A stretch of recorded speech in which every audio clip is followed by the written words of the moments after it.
Hello, hello. Hello, hello. Welcome. So you got the videos done? I got the videos done. Thank you very much for the Good stuff. follow-up. Yeah, you happy with them? No, No? but it's okay. Ni- They're better than the first round, so I'll Right. record it again. Just All Ripley good. is gonna want to be involved tonight. I'm just warning everyone. Will not leave me alone. Oh man. Hello. Hello, Nate, Hey, hey, how y'all doing? the Good. observer. I I am I don't know where everybody is. The link on Eventbrite is having issues. Um I had to go back and through the emails and find the Zoom ID that you had emailed out to everybody. Here we go. Here's somebody. I got an email, I don't know, a couple of days ago that Eventbrite was having problems. It was sending me to last week's event. I couldn't get it to link to today's event. It should be the same link as last week. But it cancels out the Zoom link.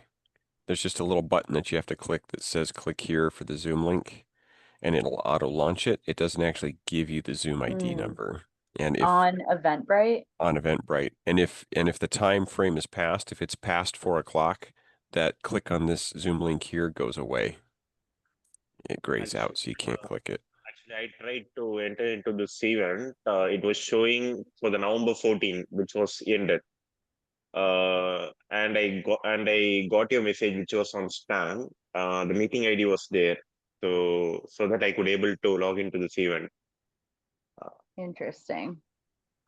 Usually, I have shared I have shared the photo actually in your Instagram.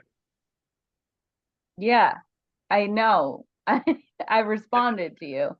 Oh, okay. Um, there were two meetings for some reason. This one should be the 5-3. I know you guys probably don't care. 5381. I'm just gonna check the other one.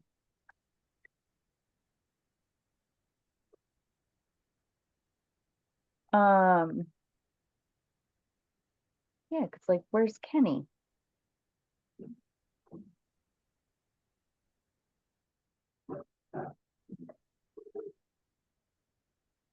You have a meeting in progress. To start a new meeting, please end. No. All right. Well, we'll see what happens. There should be a way that you can update the link Yeah. on Eventbrite. That way for the people that are trying to get in, or Yeah, I'm just gonna send go check another now. notification. I can send emails through Eventbrite too.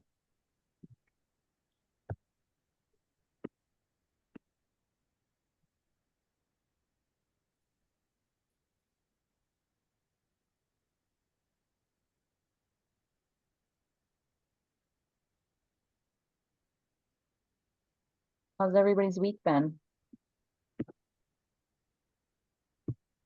So. Yeah, it's starting to become winter. So I don't know, the darkness gets to me so bad. But Yeah. I like wintertime, but that's also because I'm a former basketball player. So So you like basketball? That's why. yeah, it's Nice. the That season. helps. It's the best I season. like to ski, so that helps. I'm, It's I like it when it snows and you get the reflection off the snow and it's bright oh, I love that. I and love nice how out. quiet it gets too. Yeah. See, I'm a little iffy. I like when it snows. I hate after it snows. Yep. Right now it's been raining and we typically have snow and it's just mud. Everywhere you go, it's just mud. Yeah. I'd rather it be frozen. I hate rain. I hate the rain too. I hate the wind even more. Wind chills. Hate it. So do you still play? Uh, Sometimes A little bit.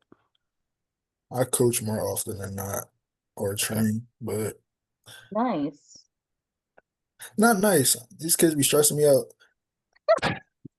Nice at all. I don't know. I don't know why I agreed to Yeah, it. Kenny just emailed and said the event ended.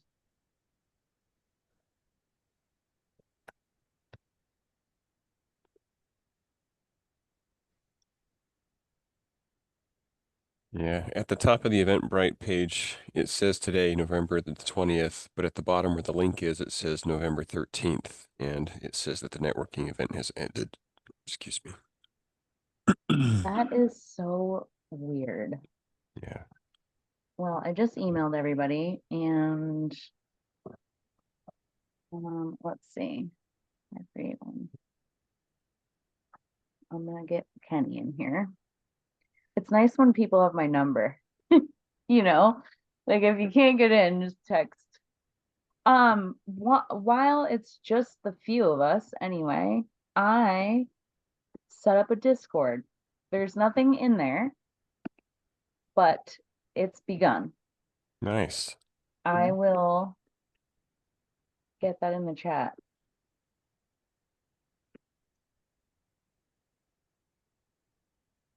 I don't really know much about Discord. Seems pretty straightforward. There's like I've multiple channels. Whoops. Hi, Kenny. Hey guys, what's up?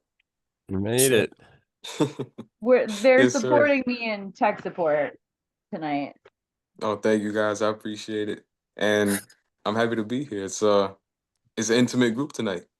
Yeah, I did just resend the link out to everyone that signed up. I don't know. It sounds like it may have been my fault a little bit with the meeting, like copying last week's meeting. But I don't know. I've also got emails from Eventbrite. They were having like major system problems this week too. So Oh, okay. It's all right. It might not have been your fault then. It might have just been Yeah. Eventbrite. I think it's it's more the so. universe. All right. Well, I put the Discord. Kenny's in the Discord. There's been no activity. So oh, Nate, Hey, is I that saw that. you? Gary just joined. Gary joined. Nice. Okay. Start earning orbs. Do I want to earn orbs? I mean, not really. I mean, not What is unless that? you're gonna be using Discord like every day. We'll see what this thing turns into, but cool. All right. Well, either way, I did have a couple of questions. Gary sent a question to me via email. I feel like we don't need to do intros tonight. Gary's question was, how did you choose your niche? Mm, that's a good one. It is a good one. Hmm. Mine is an interesting story, which you can all probably guess. With the cannabis business, Yeah. I knew I wanted to, first of all, when I was in college, I was not studying accounting. I was studying economics. And I knew that we would see legalized cannabis in our lifetime. Like it kind of intuitively knew because there was no real social indicators of it happening. And when I graduated college, it was 2008. There was like a major recession in the US, and financial services was not the place to be. They were firing people of 50-year veterans and rehiring them at entry level salaries. It was really a nightmare. So I went into accounting, was in like mom and pop firms. And when I went out on my own, I was living in New Jersey, had every intention of moving to Maine, and was like, I really want to be a part of this like emerging market and like impact an industry. Like, at what point in time, it's rare in history that you get to see like prohibition end on something. And consumer, you know, not a big consumer by any means, but I wanted to be a part of it.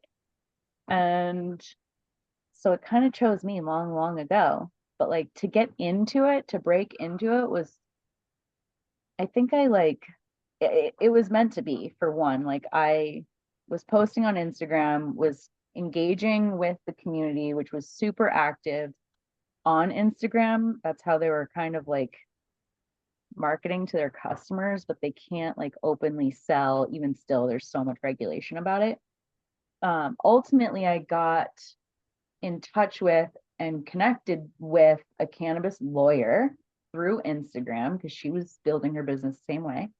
And she like was just handing me clients left and right. And COVID hit. I was like, I can't take any more clients from you. Like, I'm so busy right now. So that it chose me. And then the contracting kind of came with the experience.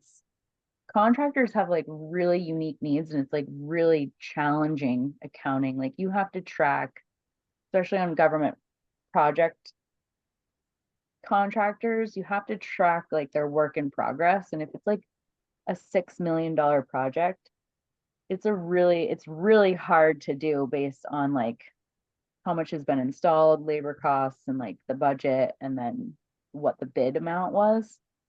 So I just really started enjoying doing that. So now I target them too.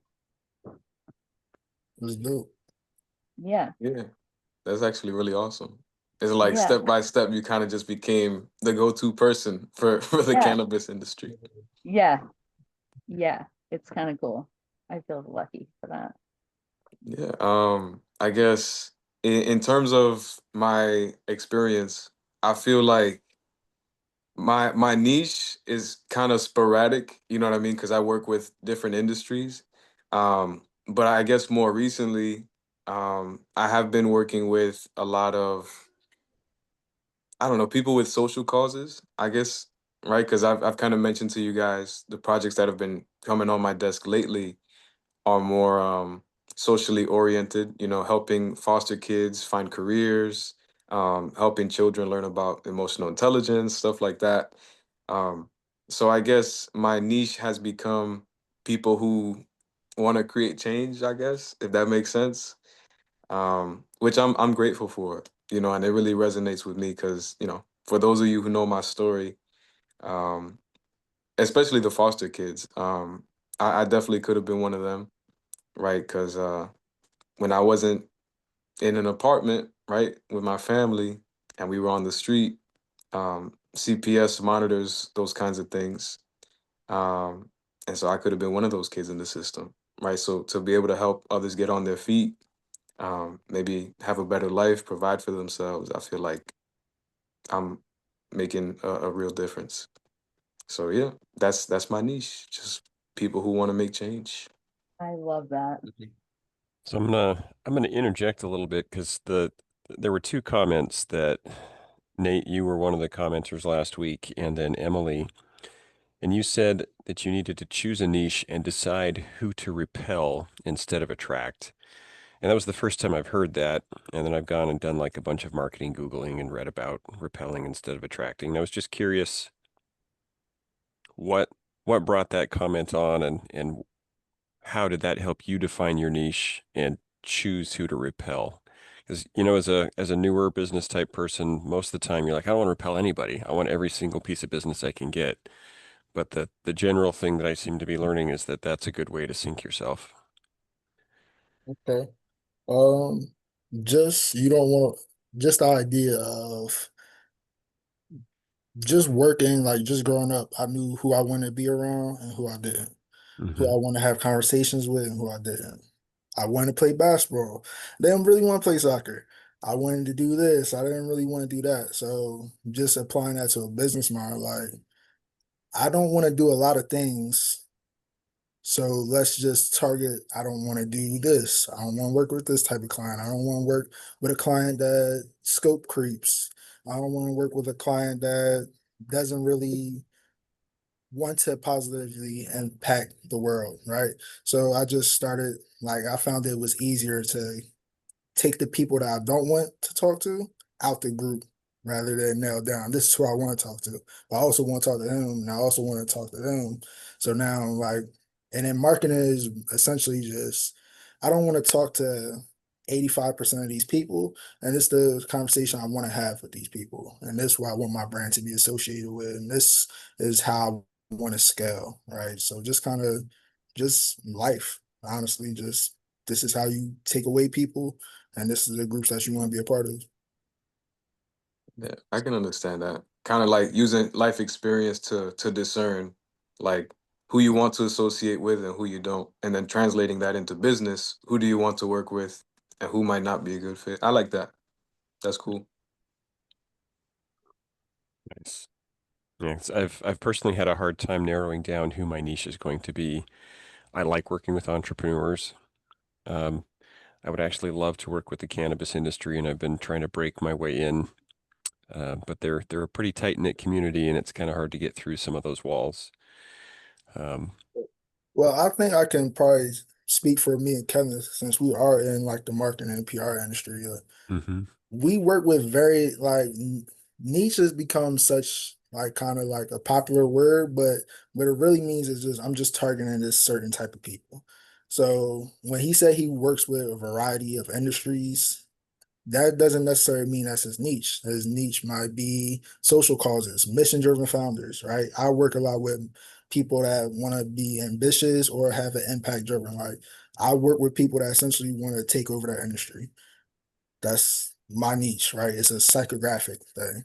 So Mhm. you can niche down based off, hey, this is how they think, or this is how they behave, or this is who they talk to, or this is what they like, or this is what they don't like, or this is what I like about them, right? You can niche down based off those things and not necessarily, I just don't want to work with the construction industry, or I only want to work with the construction industry or cannabis, right?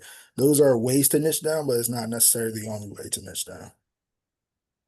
That Yeah, makes I would sense. also kind of look at who have your clients been so far. You know what I mean? Like, are they involved in an industry? Right? Are they business owners? Are they families?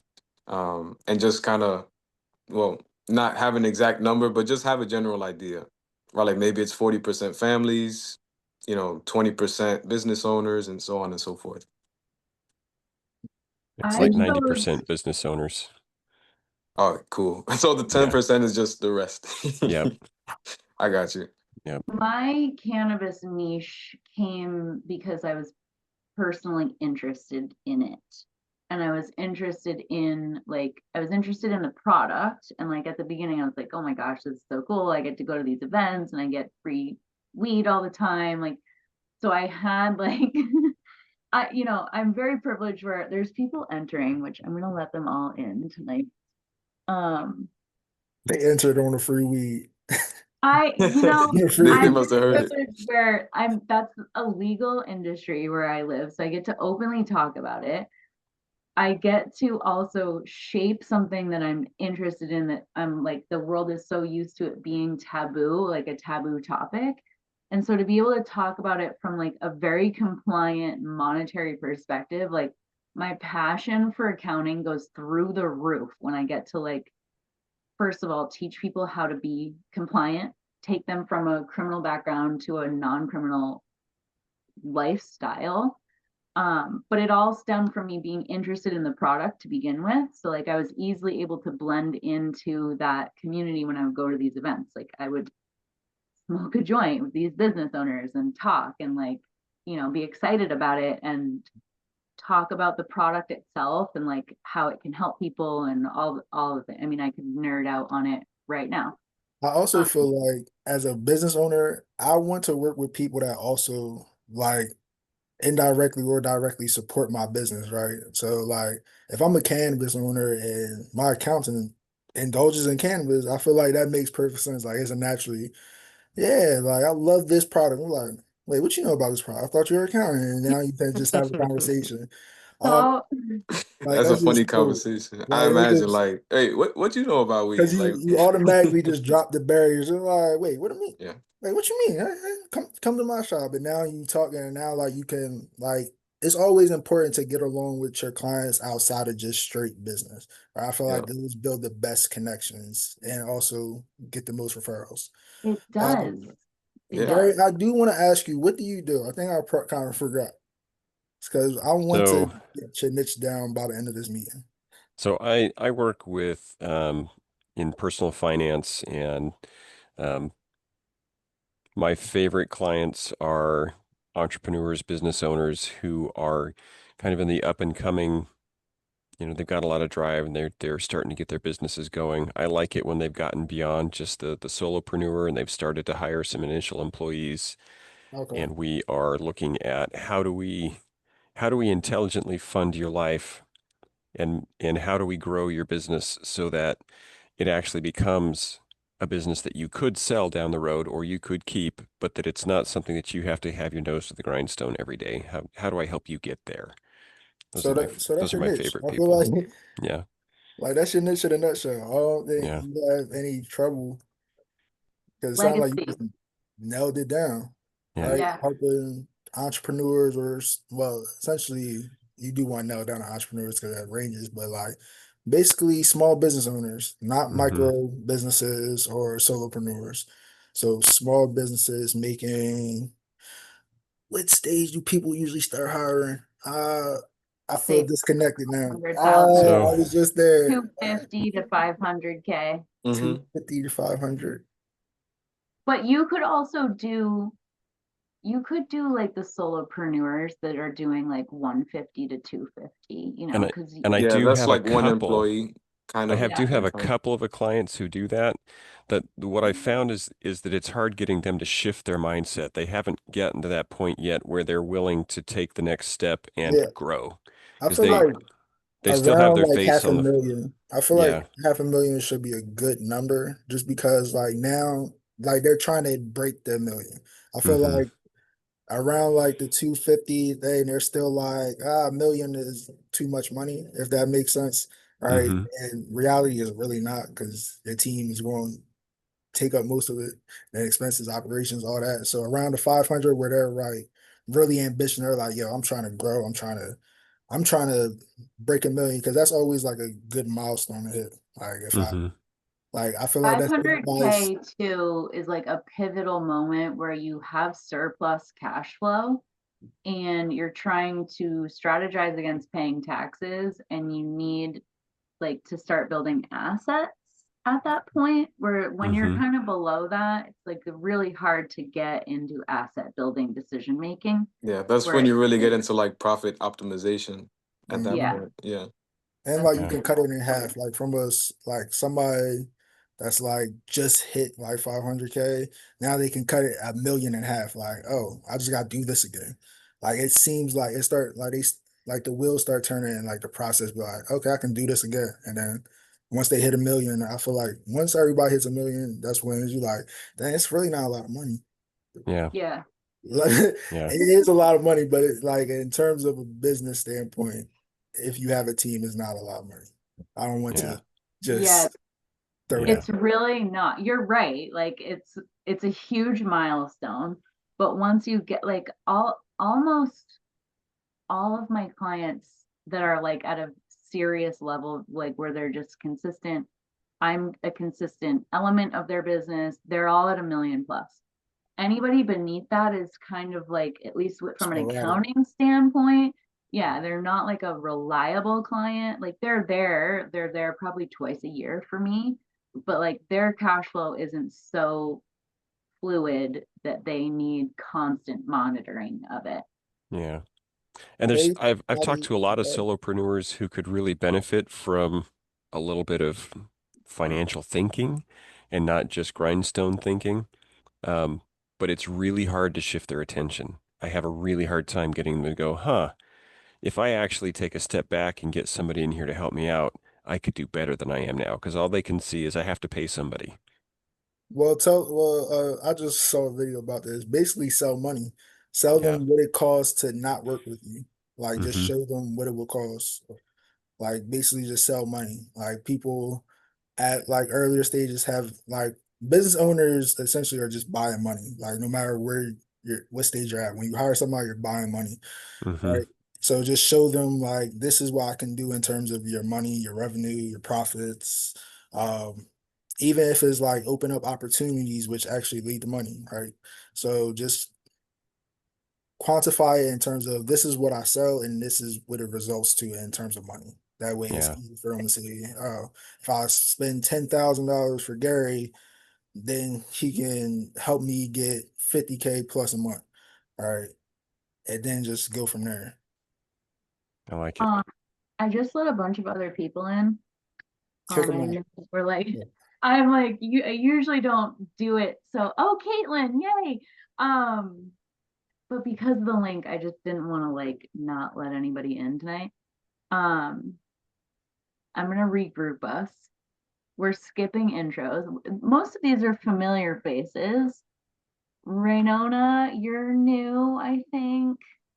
I think you're the only new person. We're talking tonight. I mean, we're talking about closing the sale. Gary brought up a good question on how did you find your niche? If you're struggling to find your niche, like let's talk about that. Anyone have any input? I'm struggling. I'm not gonna lie. So, hi everybody. I'm Tara. I'm located in Florida. I'm a certified public accountant who is actually opening two businesses, and I just formed my holding company this week. And even though I know a lot about accounting, I'm like, who is my target customer? Because I think that startups have a tendency to think that they can just tackle the whole world, right? And like anybody could be my customer, right? But no, I need to be realistic about it. Um, and I'm just having difficulty, like, who do I focus on? Because for bookkeeping, there's like, I could do service companies like landscapers and et cetera. Because that's big down here in Florida, right? I mean, pretty much year round, people need landscaping. I have my first client, and she is a medical professional who runs her own practice on her day off. She runs a wellness center. So, do I focus on that? Because she seems very, very easy to work with, but I know there are so many different options out there, so many different people I could service. And like, I don't want to turn anybody away instinctually, but I know that I need to have a narrow focus. So, any feedback Uh, would definitely be appreciated. I got a couple questions. Mhm. One is who do you like working with? Have like how long have you been doing it? Who do you like working with? So again, I'm a startup, so Yeah. So I this just is have like your first one client. customer, one Okay. customer. And So Came from public accounting before. yeah, I I used forget to what work your for a big four background. firm, actually Yeah. two big four firms, yeah. What did you handle for them? So my specialty for like the last 20 years has been payroll, in particular payroll tax. So I know a lot about employment law and withholding requirements, unemployment benefits, the whole nine yards. Do you Um, like it? I love it. It's weird that's your because Okay. you got to that's be your niche. kind of So, kind of so special. there's actually a niche in subcontracting out for other CPAs doing payroll because payroll from the people I've been talking to in the CPA world is kind of the redheaded stepchild. No offense intended. I like your hair, but it's it's one of those things that I've talked to people and they're like, hey, if you ever know anybody who wants to do payroll for me, and I threw one towards Abby that was open to it. But that might be a niche to look into if you really like that. And it Yes. doesn't have to be one industry or another. It should be a Yeah. discipline. Yeah, just be a discipline. And Right. Love that. payroll, as you know, like it is the redheaded stepchild of the accounting world. Like it's a rabbit hole of potential nightmares. And if not handled properly, what it is after. So Mm-hmm. if you're an expert and you like it, and if you can 2-for-1 that too, where if you go for big clients that have a big payroll, then you've got a big, bookkeeping is the add-on service, payroll is your service you're selling. And landscape companies have big payrolls usually. Mm-hmm. If Right. that's something you want to go after. Big Right. payrolls. Thank you. So boom, Or you got your book target in 5 people minutes. with payroll problems and you can solve them, and then you get a recurring client after that. Yeah. Yeah, you do a great job Did payroll once. consulting Hmm. at first, but I kind of wanted to open it up and do more than just payroll consulting. I wanted to do bookkeeping for small businesses. I'm also a notary, so I would also offer my clients notary services. Um, so yeah, that's kind of where I'm at, but definitely great feedback. Thank you. Is it Gary? I just need to connect with some CPAs, so I got to do some different kind of networking now. Yeah, I was gonna say, I have a couple of friends or a couple referrals actually. If I look through my Rolodex, Oh, um, really? yeah, especially companies that have employees, companies that are currently growing, for sure. Yeah, awesome. All right, Brother Kenny, we're gonna connect. Just say the word, sister. I got you. All right, thank you. All right, Ripley is being disruptive tonight. You just casually throw the toy at him. We all She likes the very tiny ones, but That's she's cute toy. pounds. It's all right. I go through the same thing. I'm just glad my huskies are taking a nap right now. Right? Oh, I'm surprised yours Huskies. don't get involved more Oh, often. they're trouble. They're They're more high trouble than energy. they're worth. Anyone else have niche questions? Or like tell us your story, how you found the niche that you like working with. I was Okay, sharing so mine with everyone. for me, I used to work for a small business when I lived in Long Island, New York. And it was the type of place that I knew deep down inside, no matter how long I worked there, no matter how hard I worked, I was never ever going to like really progress. It was a small family business. The kids worked there during the summer. They got paid more than me to do absolutely nothing. And so I was miserable. I think I was there for about 2 years. And every Wednesday, this lady, Wendy, from a company called Paychecks, would call my boss to do the payroll. And one day when I was fed up, she called and I said, you know what? Wendy always sounds so pleasant and so happy. Maybe if I go work there, I will be happy. So I applied, and less than a month later, I had a job at Paychex as an entry-level payroll specialist. They taught me everything I know. They laid the foundation for a career in payroll. So I'm just so glad that I took that leap of faith into something brand new. I knew nothing about payroll other than I get a paycheck, basically. And I just fell in love with it. They have some of the best training in the industry. They win awards for it. I did so much research on this company before I worked there. When I got hired, my boss said I was intimidated because you actually know more about the company than me. And I've been working here for like 15 years. So I really just dove into all of the learning opportunities and I was quickly promoted. Like I worked there for 4 years and I had four different jobs. And eventually I went back to school, so it just wasn't a good fit. I relocated to Florida, to the Tampa Bay area, graduated college, went to go work for a big four firm as an auditor because that's what they push you to do if you go to school for accounting. And I got the job, right? I got my dream job, or so I thought. I can tell you within 60 days, I knew I hate this. I hate this. I hate being an auditor. It is miserable. You sit around a table like in a conference room for 12 hours a day with the same people. You eat lunch together, you eat dinner together. Like you don't really get any breaks. I hated it. So after 2 years, I wanted to get, kind of some experience so that I could get a better job in payroll. So now, well, not now, but previously, right? I was a leader in the payroll department at a Big Four firm. So it kind of came full circle, but it's time for me to branch out and do something different. Like I want my time back and I want my own, I want more control. So that's kind of how I fell into what I've been doing for the last 20 years. Just took a leap of faith and it worked out. You follow, there's a Big Four, it's kind of like a parody Instagram account called the Big Four Accountant, and it's like accounting humor.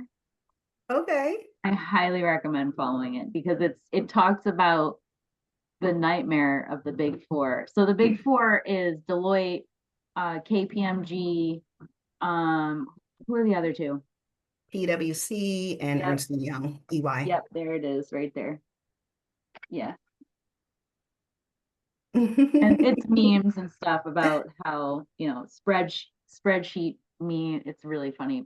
You should follow it. I'll check it out for sure. Not very love nerdy humor. educational, but it's very niche. Oh, Markham is another one now.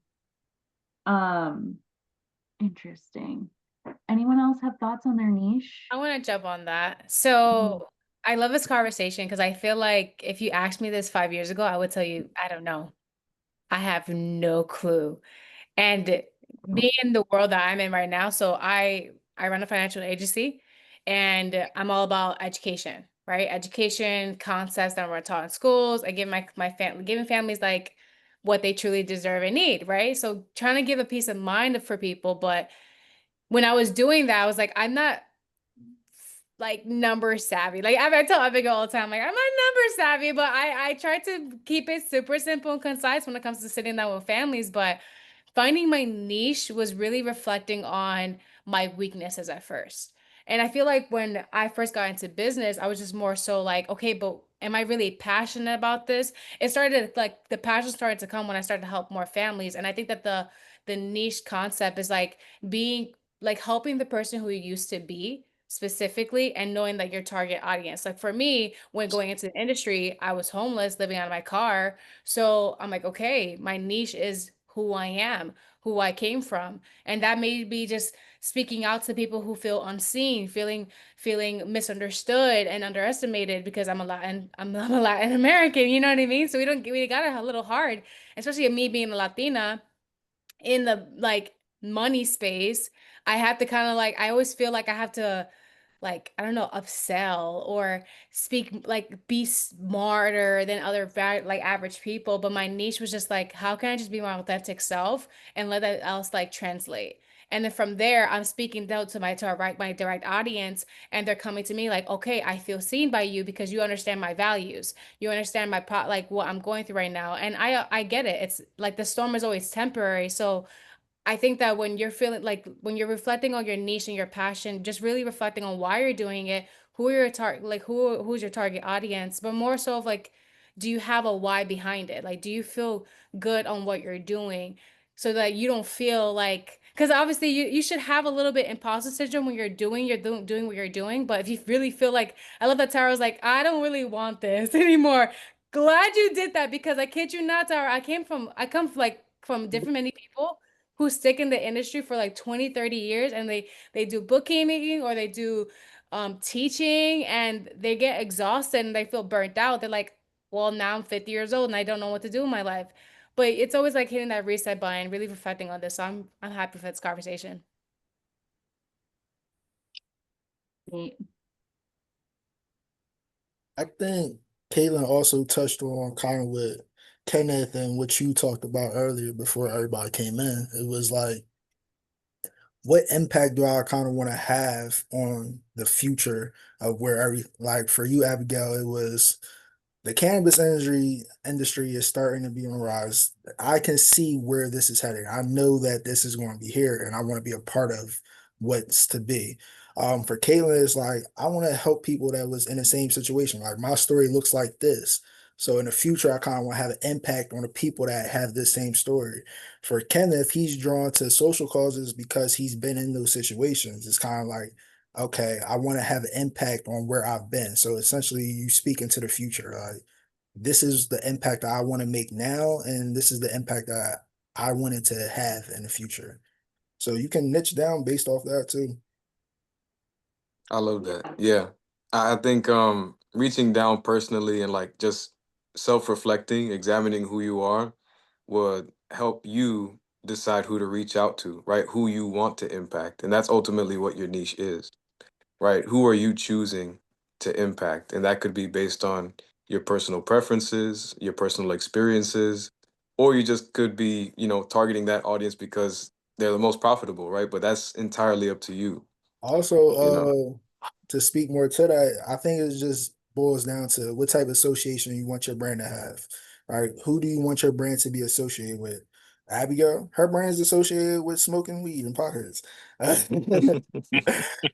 Right. That was So really challenging to overcome too at first because, you know, I came from accounting is a very conservative industry, generally speaking. And so, and I came from New Jersey where it was very illegal, New York, very illegal. And I it's legal knew, now. Come back. I know, well, it's also very corrupt and there's only like 4 real owners and they're big pharma. Um, but when I came up here and I started, you know, like accepting cannabis clients, I was very like nervous about sharing what I was doing publicly because it was so taboo. And now, you know, because I've had an impact on the industry, because I see that speaking about it in a taboo way only perpetuates that culture around it, like the shameful conversation. Don't mind her, okay? She's a busybody. And now, you know, I'm in New Hampshire right now, and it is very illegal here still, and it is surrounded by green states. And you can't, like, 2 miles away, people are driving down the road with full grown plants in the back of their pickup truck, like just to their neighbor's house. And over here, it's like you could go to prison for that. And so nobody even talks about it. So just like starting to have the conversations, and that goes back to that imposter syndrome is ultimately where I'm going with that. Like you enter it, especially in an industry that didn't exist before, nobody knew what they were doing. Nobody knew.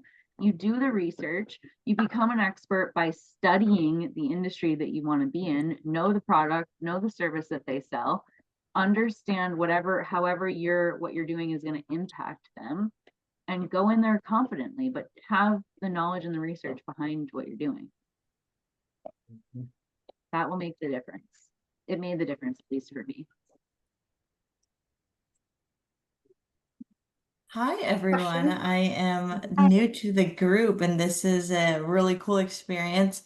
I'm actually glad that there was a Zoom link sent out because I thought maybe it was like one of those try to get you to sign up before you can join.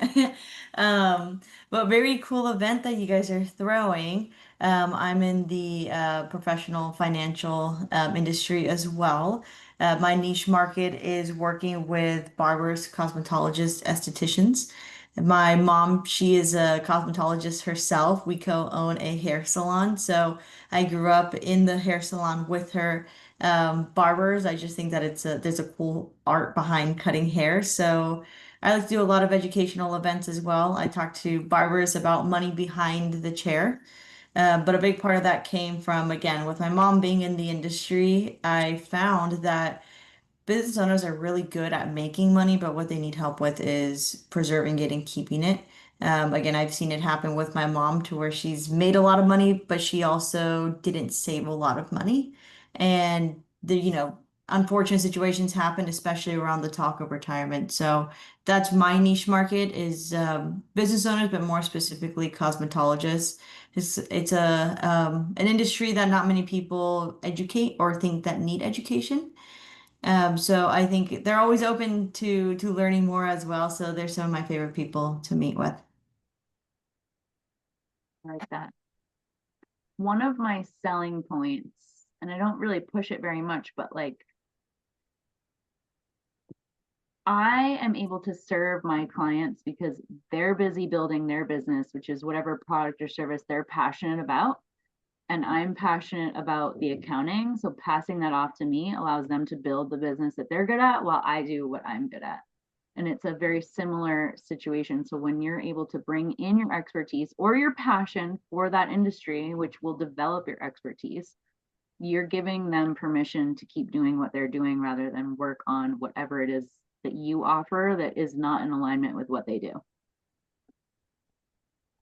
And sometimes it's, you know, I'm not an income generator in one's business other than my own. So like that's kind of a selling point. Nate, what were you gonna say?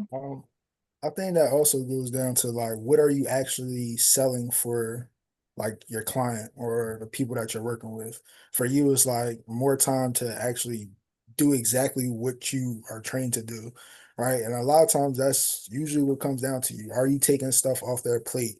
Like, so what are you actually selling? Are you selling freedom of time? Are you selling convenience? Are you selling authority? Like all these different things that you might sell, like you kind of got to package it and break it down to, okay, what is the feeling behind it, right? What's the feeling behind what I'm selling?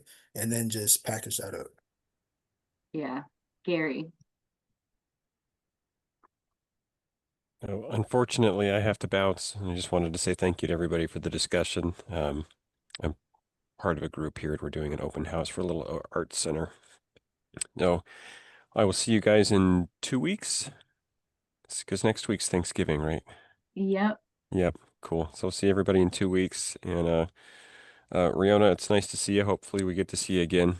This has become quite the recurring group, and it's a fun little family. So Yeah, you guys have it fun. really is. Bye, Gary. See you in a couple weeks. I was actually thinking about Gary as you said that, because in financial services, like a selling point could be like automation, like savings automation, which for a lot of people is a manual task that you have to go in and actually do. But if you can set up like automated systems for that, then they don't even have to think about it.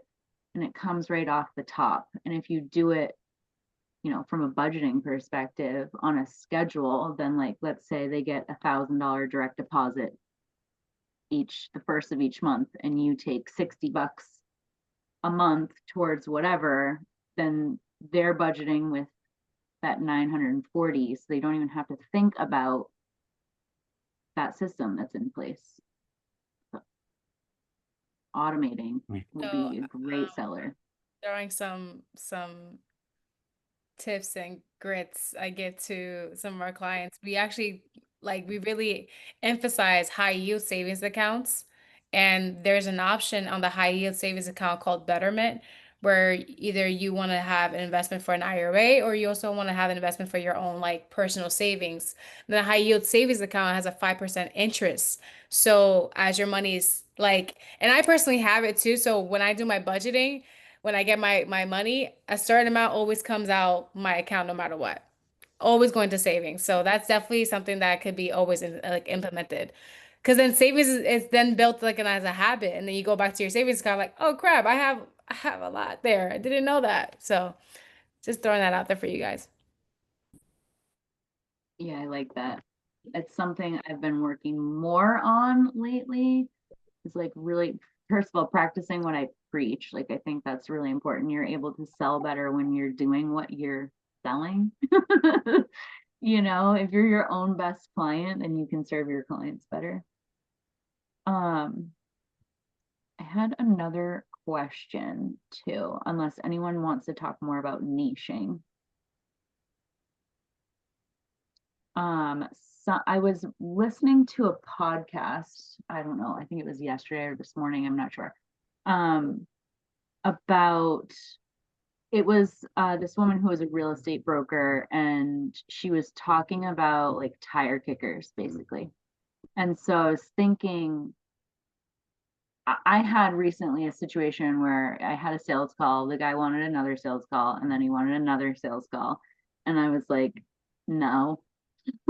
No, like I'm not here. I'm here for free information, and I'm here for emotional support, whatever you need. But there comes a point, and what is the point for each of you where you're like, either you're not going to be a good fit, or a term that I was presented at one point was, I'm going to close the file on this. Like, we're done talking. I'm going to close the file. I'm moving on from this sale. So at what point, or like what indicators do you come up with where you're like, this is not going to be a good fit for me? Have you had that experience? I have a little story to share. Uh, so I had this client, I'm not gonna say his name, but he was a coach, right? And he was one of those coaches who had a very tight niche, right? He worked specifically with people going through divorce, right? So either the husband or the wife who were about to separate. Um, and so what he wanted to do was branch out beyond that, right? So he said, "Oh, since I coach these couples who are about to separate, and I'm also a spiritual coach and I practice that, what if I could spiritually coach divorcees, and kind of mix and mesh those two things, right? And then just try to get that out to the public en masse, right?" Um, and so on the first call, he was so passionate. He was like, if this could be done, like you guys would be making my dream come true. And for those who know me, like when somebody's explaining how passionate they are about something, like I start to care about it, right? So I was like, yeah, I could check and see how feasible this might be for you. We could do an initial audit, right? See what the appetite for this is in the market, what your business is looking like currently. Um, so by the time we get to the second call, right, it's a complete 180. You're like, oh, nothing's working out. My practice is going down the drain. People aren't coming in. This, that, and the third, right? And so now the conversation went from being hopeful to just pessimistic all the way, right? And so the thing is, kind of the opposite as well, right? When somebody loses that passion, right, or loses that drive to achieve something, my motivation, my morale also starts to go down, right? Because it's like, if you don't believe in it, how am I supposed to help you and believe in it, and help you build it? Um, so then that conversation became, hey, maybe if I could refer you to somebody who could get you funding, or something, or, help you generate some leads, get some people in the door, like I could definitely do that for you. But if this relationship is going to continue this way, like in this downward spiral, um, I think I might have to refer you to, a friend of mine or something. But I could help you, just get you a list, compile some verified prospects for you. But I would leave it there. That's where I draw the line. Um, so yeah, there's definitely been cases where I've had to cut people off, uh, just because they were starting to affect my my mental stability. Because and I wish you guys could have met him. This guy was I don't want to say he was bipolar, but he was very emotional. Right, he was very sporadic emotionally. I'll put it that way. Nate. Um, okay. So disclaimer, I'm probably not the best person since I don't handle the sales calls. And people can just go and they apply for our stuff. But the question is, why wouldn't you just, Abigail, just throw like the ball into their court? Like say, hey, this is the pricing, whatever. Whenever you want to work with me, this is the pay. Like, this is what you need to do in order to work with me. Instead of just taking like a sales call and then another sales call and another sales call. Because honestly, after the first sales call, like the second one is a little bit iffy, but that should be like an onboarding call. Like, y'all shouldn't be talking about the same thing. The second call, it should be more like, okay, so you reviewed everything. So let's get you on, let's get you set up with everything. So this has happened to me a couple of times. And I go into the second meeting thinking it's an onboarding call, right? I go with my bag, my computer, my notes. I'm ready to like get logins and stuff like that. And then for one reason or another, they're like, I don't even know how to explain it. It's been a couple different things. Like someone wants more information, or it's kind of like the trust isn't quite there. And this happened to me over the summer, it happened to me in the fall. The one in the fall I've talked about before, it ultimately was not going to be a good fit for me anyway. They were victim mentality, and I just was not going to deal with that. The other one, when I went in with my computer, and I thought that the meeting was going to be onboarding, like setting up the plan, getting logins, getting access to everything. And it wasn't that. And then I got an email. I sat in the meeting and I was like, okay, I went along with it. It was fine. The relationship seemed to be there. The mindset was there. They were high earners. It was a HOA, so it's a nonprofit, and it's residents that are kind of like very political. And they wanted to handle this situation discreetly, respected it. I got an email like a couple weeks later, and they wanted like references. And then a couple weeks later, and they wanted to start like a month out. And I was like, it got to a point where I was like, I sent like quite a rude email actually, because they were wasting my time and they were not being respectful whatsoever. And I just told them, like, they were sending me long emails because they just have, it's the HOA vibe, which I'm not an HOA person, so I'm off grid. They are difficult to work with. I agree. Yeah, I was like, this isn't going to be a good fit. Like, ultimately, you guys are just, I can't be continuing to put time into this without a commitment. Okay. Another question. Do you have like a form or like a capability deck or like Randall. content? I don't. I feel like that's a good way to just eliminate all the like potential trust factors, right? Have case studies up, have videos, have like just explaining stuff. Because I'm always like a proponent of, I don't want to talk that much with you if I know you're not going to be like a client. Like I'm not, like you're not here, right? Which is why we have an application process, why we have all this, right? You go through an interview, all that, because now I know like, okay, we align. I already built rapport with you. So like just having that would kind of eliminate, so there shouldn't be no questions if you do have that. And if you do, you can just say, block them, right? Or don't send the bad email. Don't do It that. wasn't like Don't do that really ever again. bad. It was just like, there's been too much back and forth. Are we moving forward? Or are we not? I should share it. It was well composed, But very direct.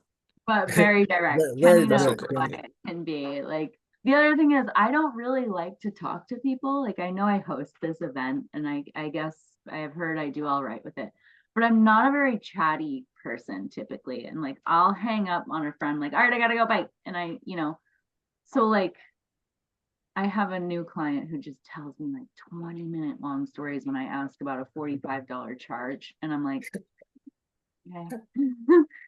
But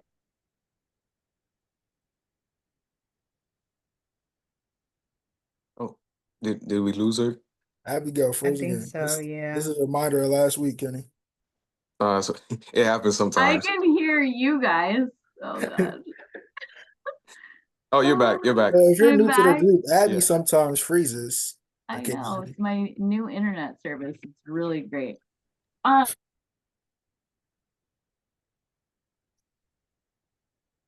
it's only on specific words like or hi. It's a or cliffhanger. that. Yeah, it's always specific words.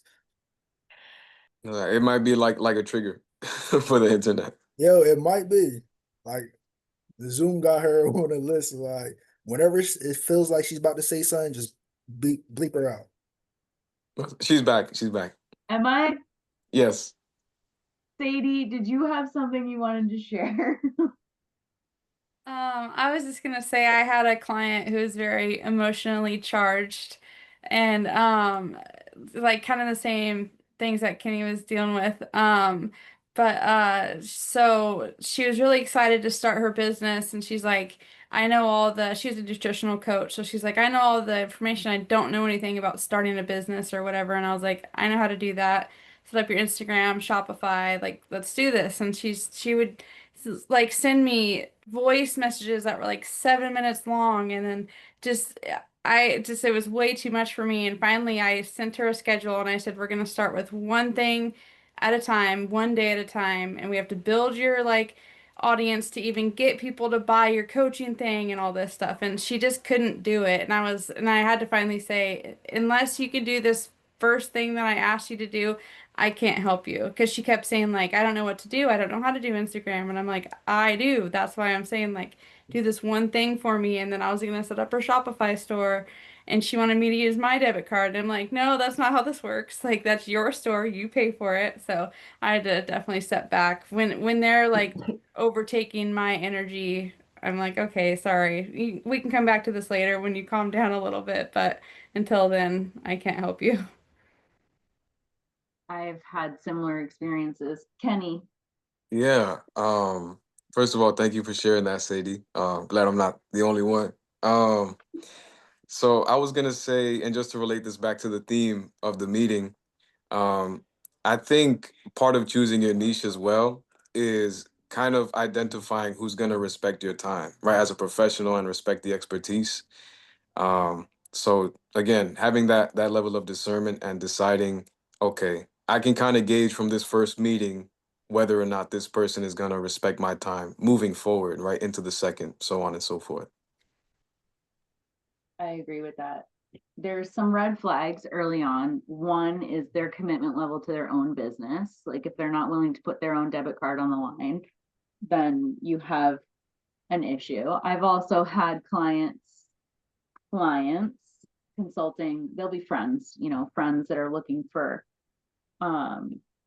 consulting. How do I start my business? What do I do? Where do I begin? And through my experiences, I've had a lot of startup experience. So I know how to get businesses off the ground and running and like how to start targeting people, where to go. Like my mind just kind of works that way naturally. But certain indicators will lead you to, they're taking advantage of you or they want you to do all of the work. And so there has to be a point where you say, like you said, like if you don't do X, Y, and Z or A, B, and C, I'm not going to do X, Y, and Z. And it becomes a lot easier to step away or start charging more until they take it seriously. Tara? Yeah, I was going to say right now I have a potential client who I'm trying to figure out how I should deal with this individual because he runs a nonprofit. It's an online tutoring service and it's only $5 an hour. And you get really quality tutors. They're all like MBA, master's level, PhD, actual educators. They have to have worked in the education system, like in a school or a university. So he's got these like high profile instructors, but he's only charging $5 an hour. And it's kind of like they split it 50-50. And I just feel like that's not a good business model to begin with. And then he's crying broke. I know That that he's also violates labor laws. So like, how are you getting away with that? Would be I have no idea, to be honest with you. federal minimum wage is $7.25, which is criminal. But That's a little crazy. You mentioned it's a nonprofit though, so it's a nonprofit, but he's always like, I'm a disabled veteran. I'm on a fixed income, because I was talking to him, like, you have to have a subscription, to QuickBooks at least, or Zero or something, so that I can do your bookkeeping. He wants like where's he getting 2 his years of funding catch up. for? It's crazy. yeah, is he getting funded? Yeah. Or No, the reason I met him in person at an entrepreneur like live event locally. So he said, I really need to talk to you. I need like a bookkeeper, a CPA, somebody. So, we've had like 2, 3 phone calls, and it's just like every single time he's bringing up how broke he is. And I'm like, you need to start charging more money, is what I'm thinking. So if he keeps saying how broke he is, he's never gonna pay you. One, right, he's two, setting it up. Oh, two. he has I 3 feel like nonprofits, by the way. 3. three, and Yeah. So one, I Just feel like because he this is a has them doesn't mean they are anything. No, yeah, they're not. They're true, Right. not. true. They're pretty Either much way, I feel like that's a non-operational. little three nonprofits is a little sketchy because now, like, I feel like when you're getting a client, you don't just assess the business, you assess the person running the business. Mm-hmm. So if he has three, that means he's claiming broke. That means he's definitely not going to be a good client because that Right. means I don't want to I'd let say him that his go. business won't grow, but Hmm. it probably won't. Like it's Mhm. less likely that it'll grow, especially if you have three. Your mind isn't focused on one thing, and you keep saying that you're broke. That means, like, I think if you do have another conversation, be like, what are you doing to change that? Like, Mhm. and how can we like shift it? If he keeps saying I'm broke, let's shift the conversation to all right. How do we change that? What do you Yeah. need to do? And then this is what it will take for you to get money, right? So Consulting type, yeah, which to a point, I'll do that from time to time. And Tara, you're certainly qualified to help, but like I just joined a board of directors as a treasurer secretary for a nonprofit startup. So they have nothing. Like their annual expense right now is like $100. They barely exist. But she couldn't do it on her own. She's got a full-time job. Like Yeah. she's broke. Like, you know, let's say broke, if Absolutely. it's a upper middle class, but Hmm. passion is there, and she's hired a volunteer team board of directors to help her get the ball rolling, and that's the expectation. It's volunteer, and I don't have a QuickBooks for her. There's no money to account for, you Mm. know, so it can be done in Excel. This also guy's been in 100%. business for 3 years and wants funding. yeah, That's if why he you needs to talk You to have me. to show, to be a nonprofit and to get money from people, you have to show impact. Yeah. if you believe in a vision, I'll say just like share resources with them, but also don't like the conversation shouldn't be like past 10 minutes. I feel like it should be Yeah. like since y'all met a couple times, it's not like I'm still trying to get to know you. I feel like all right, Right. 10 minutes. Here's the checklist. This is what you need to Mhm. do. What have you done since the last time we spoke? Right? Mhm. Did Yeah. you complete the checklist? You didn't complete the checklist? Okay, we don't really have anything to speak about. Go complete the checklist and then schedule another call. And Yeah. I feel I can like understand that. now, like you should also add that into like book a meeting. Like, did you complete the checklist? Like as a follow Yeah. up, like, oh, listen, name. Let me just send a quick email. Did you complete the checklist? No. All right, cancel the meeting. That way, it just Mm. stops you from, you know what I mean? Is he Just looking for payroll or just No, he's accounting? he's like the one person running the whole show. He doesn't really have Yeah. any help. Oh, You wow. can't, I mean, you couldn't do $5 an hour on payroll Mm-mm. unless you want to get arrested. Yeah. Right. Yeah. No, I was gonna say. Mhm. Oh, sorry, Nate. Yeah. I was just gonna say, and this probably sounded more profound in my head, but if you have a couple of meetings with somebody already and you kind of have a feel for their personality, like I've never been one to judge anybody, right? But I am one to see like what a person gives me, right, at face value. So if that's what he's been showing you time and time again, I would say don't be afraid to, just move on, Mhm. because it seems Mhm. like that guy's used to wasting people's time. Yeah. Can I Mhm. just add one thing too? I feel like and going like what I'm hearing is that he wants to help, right? He's very giving back. He loves the community. Obviously, he has three nonprofits, um, but there's no income there. And in order to like have any type of like nonprofit, there has to be income behind one. And doing Mhm. one alone builds a lot of time Mhm. and growth for funding and organizing and having a board together. Me, Abigail were talking about this the other day. Like it takes a lot to start up. But Mhm. to also have something like for everyone else to see what you're trying to do. So maybe the focus is like which one is the most important to you right now that we can really expand out so we can help out the other as well. Because I don't know. For me, I don't believe in multitasking. I think that if you're a multitasker, that's great, but chances are you might be slipping the ball on one of them. And if you bail on three, you're a sleeping ball and one of those three, you know? Yeah. And Mhm. I think that from what I'm hearing, I would just definitely encourage and praise him, recognize that he's such a great person for doing that. But Mhm. like chances are like, hey, you know what? Maybe my services are not good for you right now because you don't have that funding. But let's Mhm. set a date for beginning of January. Right, that when your income is increasing, now we know what to do with that income, and I know how to like, bookkeep the whole thing. Because look, it sounds like he might waste your time and you're gonna Yeah. pour into a lot of people. And honestly, I've done that. You pour into a lot of people, but some people don't even want change. They like to Mhm. talk. They love to be heard. And Yeah. then you're like, I gotta eat too, though, So that, there's like a certain boundary that you should always have as a business owner that's always valid because you're doing good and you were passionate about what you're doing and you're like the person that they're delegating all their stuff to. So Mhm. that's valued. Yeah. Thank you. Yeah, what she said, like, it's always valid to set boundaries and be direct. Like, you don't, like, I know, like, this is your new business, but it's always, like, important to, especially early on, to say, this is what, this is how I'm gonna operate my business, and this isn't how I'm gonna operate my business. And part of that is talking about money up front. All right, Mhm. you keep saying you're broke.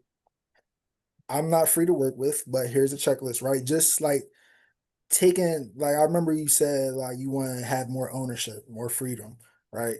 So that's a part of the ownership, and that's what comes with having a business. Like, you have to be direct Mhm. and make sure that you do have your time, because right now he's kind of taking your time away from you. Yeah, Mm-hmm. definitely. Mm-hmm. I can set very firm boundaries, as I was saying earlier, with people like that. Like,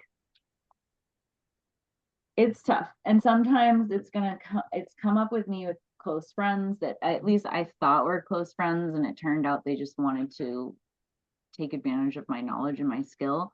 Mhm. And sometimes it can look a couple different ways. One, you can say, here's a list of things that you need to get in order before I work with you. Sometimes it can be straight up, this is not a good fit, and you don't even need to give a reason. You're a business owner. You don't need to, this is not going to be a good fit. It's not your niche. You could say that too. This is the niche I want to work with. I don't want to work with nonprofits. Sometimes you got to like slowly back away from a friendship because you realize that they are trying to milk you professionally. And I had a very close friend of mine that wanted to hire me to be her admin. This was like 2 weeks ago, and I'm like 15 years into my accounting business, and like I'm pretty successful, and I'm like, honey, you're not gonna pay me $120 an hour to organize your G Drive. You don't even have income. Like, go away. And when she did that, I was like, that's a slap in the face. First of all, that was such an insult. It wasn't even funny. And then it opened my eyes to every time she was calling or texting, it was she wanted something from me and was never going to return the favor Mhm.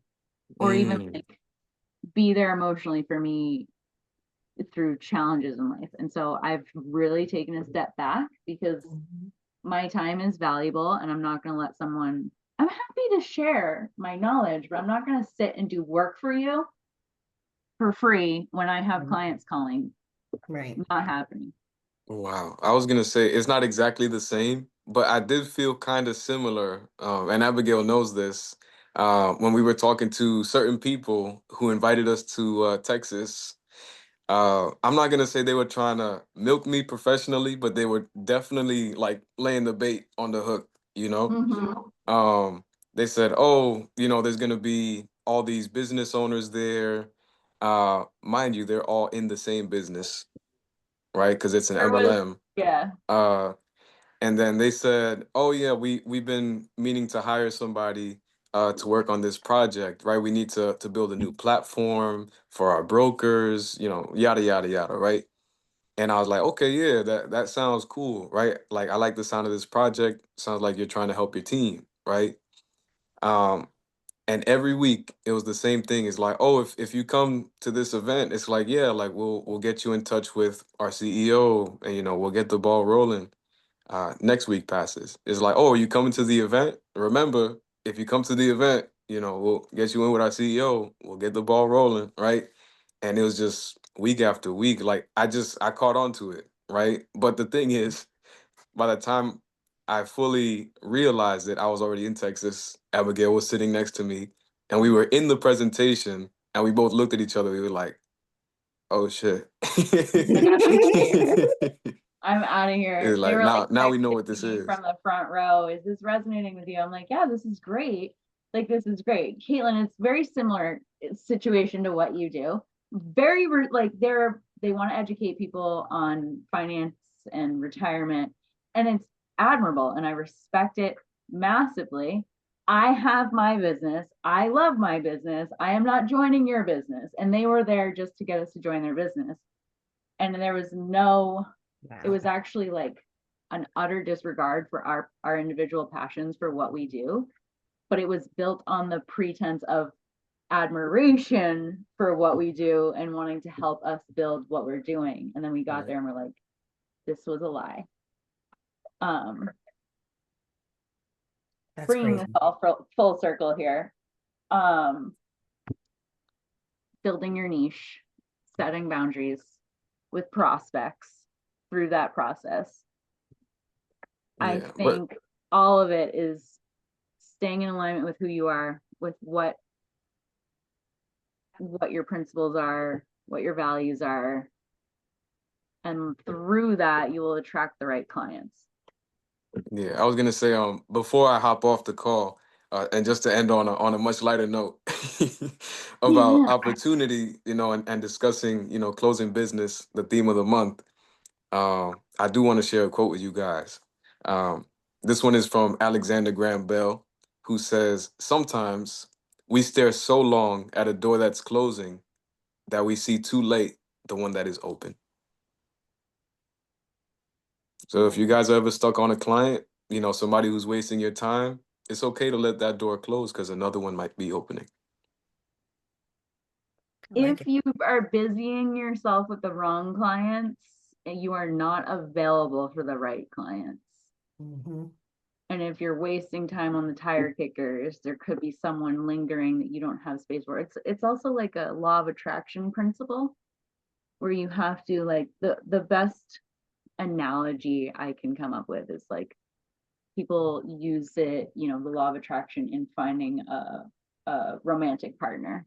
You're not going to find a partner in life if you're taking up the whole bed, if you're taking up the entire closet, if you're parking diagonally in the driveway. There's no space for that person to enter into your life. So if you're spending hours and hours and hours with these people who, yes, you're skilled, yes, you have the information, you are not allowing the space to let those paying high value clients in. And like, I think that there's a lot of merit to it. Mm-hmm. A lot of merit. One of my first clients when I first got into like manifestation and the law of attraction is when I started my business. I, universe, source, God, whoever, whatever language you prefer, it doesn't matter. I would just say like an affirmation, like, thank you so much for 3 new clients this month. Thank you so much for 3 new clients this month. Thank you every day until it was like so annoying. And I don't even remember how this happened. Honestly, it was probably like Craigslist, which is like dating me. It certainly was not Facebook because I was not on Facebook at the time. And I don't believe it was Indeed either. So I think it might have been Craigslist. I got a call from another accountant who was looking to add an associate bookkeeper to her team. And she gave me 3 new clients on that phone call. And I was like, this is fucking real. It's unbelievable. I still work with her 10 years later. Wow. And she just gave me 3 new clients today. She's like, I've got this project and can you reach out to the CPA? She's got sales tax clients I don't want to deal with. I'm like, sure. Nice. It's nice to know people. Say the affirmations. Mm-hmm. It will open the door. Absolutely. Yeah. Damn. I love how you related that back to the door. I love that. Yes, you gotta leave the door open. Oh, Gotta all leave it right, open. guys. I will try not to have the same technical problems as this weekend, last week. See, that's that energy again. I did it. I closed the door by leaving last week's open. The Discord link in the chat. Join it. Tara, join it. What is it? It's Discord. It's an app. It's like a chat app. Mm-hmm. Kenny, I help have me. some experience with it. It's a community-based app where you could create your own community. People join and you have a conversation. Okay. The app, the icon is like a little, it almost looks like an Xbox controller. It's right there. Yeah. My intention is for us to like keep chatting, but also like if you're struggling with something, you know, ask the community, but also if you're looking for referrals or you have referrals, like, hey, I have this client who needs help with marketing. Mm-hmm. Can someone help? Or I have this client who really could use a retirement planning session, like drop it in there. Or I'm looking for some payroll clients. Anybody have any friends, or here's a digital business card, etc. That's my intention for that. Awesome. So I hope to see it grow. It's been about a year since I started this, so we'll see what happens in the year ahead. Thank you. Thank you so much. Really appreciate it. Yeah, we'll be here next week. Same link as tonight. So if it gets confused or whatever goes on, it'll be the same link. Okay. Absolutely. Abigail, you already know. Caitlin, Nate, Tara, it's always a pleasure to see you guys. And I would love to follow up with everybody here, just to chop it up, honestly, because holidays coming up. If y'all have any plans, I would love to have a chat. Yeah, likewise. I am this is personal. I actually, Stephen Randall Randall is what I call him, Steve. He's been on the last couple of meetings. We are getting in the RV with Ripley, and we're driving to Utah tomorrow night for 3 weeks. Heck yeah. We're gonna chop it up, as Kenny says. We're gonna drive around, and I might drop him off on the side of the road somewhere and say see you later, and keep driving and live out there for the rest of my life. I have no idea what's gonna happen. That's where I'll be on Thanksgiving, not doing the big turkey dinner situation, doing wildlife. So if anyone wants to hop on a call, I'm happy to do that. It would be my pleasure. Drive safe, Awesome. y'all, okay? Be careful. Yeah. Yes. We will. Whatever's meant to be will be. Yeah, I would say it's Thanksgiving as long as you eat at any point during the day. Yeah. As long as you have a I did plate. bake an apple pie, and I almost forgot totally tonight about the meeting because I have like 15 batches of cookies going on Oh, wow. upstairs in the kitchen right now. They do have some holiday spirit in me this year, but it's just like, I don't know, trying to live a new life. So, and film some content for It's Kenny. all right. Yeah, and by all means, I understand it's trying, you know what I mean? But everybody is that point. I hit that point last week for a second, then I did some breath work. She knows what I'm talking about. Yeah. Good. Mm-hmm. That's awesome. Yeah, breath work will make you feel alive if you need some of that. This will too. Yeah, I'm gonna go see my boys after this, my Huskies. Yeah, look at her. God, I love this dog so much, but she is not, she's a bitch. Like massively. All right, guys. I wish everybody an awesome rest of their week and a great Yeah. Thanksgiving. Eat some Yeah. good food. Don't fill up too much. If you come back to the meeting bloated, We'll do some movement together if that's the case. I'll lead a little yoga. For sure. Thank you so much, everybody. Bye, everyone. Good I'll see night, you. everyone. Thank you.